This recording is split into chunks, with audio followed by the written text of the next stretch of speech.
So, kain muna tayo. Meron tayong bulalo. Meron tayong kalderetang kambing. Yan. Sayang, oh. Nag-video kami kanina. Sobra.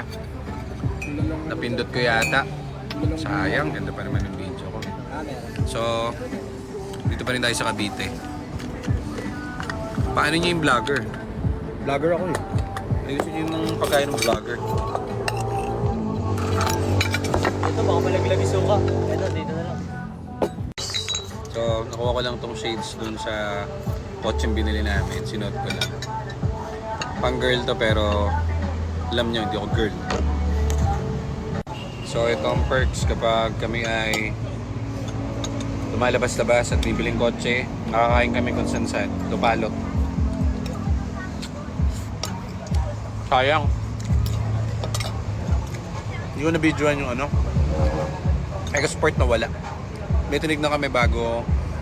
May isa pa kasi kami pupuntahan dito sa Cavite rin, ano? Pesta na isa pa. Pesta ba yan? EcoSport. EcoSport din pala. Kumain muna kami, hindi pa kami kumakain since morning.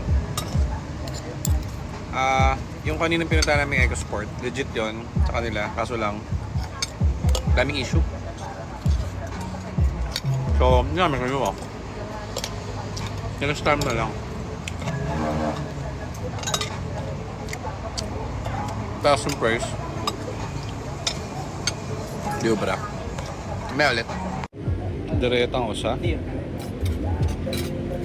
May din dito? Yan, sarap.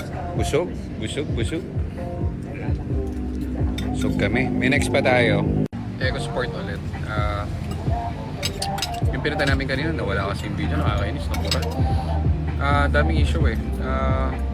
Mahal, mataas, 300k. Benta namin sa mga ganun, 350 lang. Kaso, kailangan papalitan namin lahat. Shift port. So, wala na rin kikitain. So, alis muna kami. Doon tayo sa next. Sana maganda yung next natin pupuntahan. Para wala nang pagawain. At all goods na mabili natin. Para maka 3 unit tayo for this day. Yung ano rito, kambing saka bulalo, no? Parang fresh na fresh, parang yung nagtitinda kakasaksak lang dun sa ano, sa kambing saka dun sa baka. Ngayon lang parang wala pang an hour. Sarap, sobrang fresh, oh. So kalimutan ko kung ano saan to eh. Sa Cavite rin to pero alam niyo to dito sa Kubo-Kubo.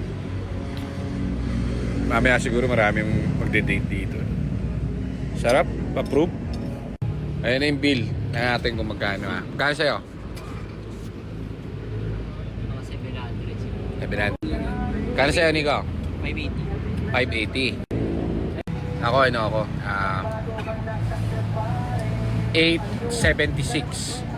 50. 876.50. Oh!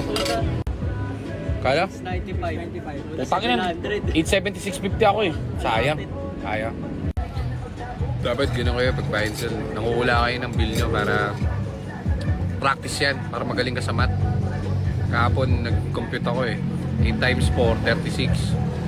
Pumupurol na ako.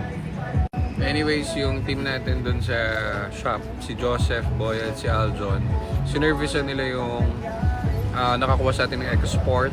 Then, isa pang, naman EcoSport pala yun, along Pampanga. So, kapag merong hinanayin ng client na nakabili, sabihin nyo lang sa amin, kami pa pupunta sa inyo sa service namin. Sa amin lahat, sagot namin yan. Mga minor issues na ganyan, kami bahala sa inyo. Kaya sa amin ibibili, ha. Mura na, after sales pa.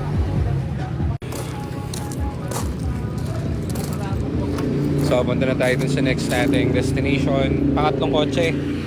Sana yung pangatlong goods. Okay, drive yan. Ganda. Ito na ako sa EcoSport. Dito yung gamit ko. Ito yung bago nating nakuha ngayon. Sobrang pogi, casa maintained. 0-0. Ganda. Ito yung isang unit natin na for testing. Mukhang okay na to dahil dami na nitong napuntahan. Ito yung pupunta kami dapat dun sa Hala-Hala, Bulacan. Kaso lang di namin nilaban dahil medyo above siya ng certain temperature dun sa kanyang boiling point sa radiator. Okay? Ngayon is all good kasi napalitan na natin ang buo yan. Radiator and thermostat. Yan. So doon na tayo sa next target natin. Tara! Ito, ganda sa ano, Everest, oh.